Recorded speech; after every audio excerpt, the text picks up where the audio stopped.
Hello everyone, welcome back to our channel Login Aid. In this guide video, I will show you how to delete saved playlist on YouTube.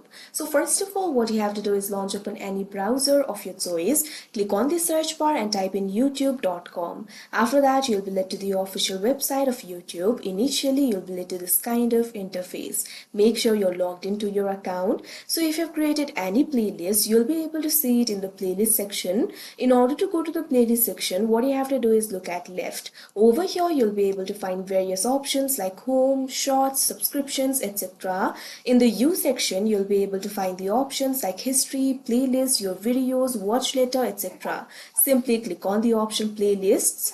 Now you'll be led to the playlists interface. You'll be able to see all of your playlists over here. Simply identify the playlist that you want to delete. Once you do that, over here you'll be able to find three dots right below the playlist. If you click on it, you'll be able to find two options, delete and edit. So simply click on this option, delete. Now you can see over here the playlist has been deleted. So that is how you delete saved playlist on YouTube. I hope you found this video helpful. Thank you for watching. Make sure to like, share and subscribe to our channel.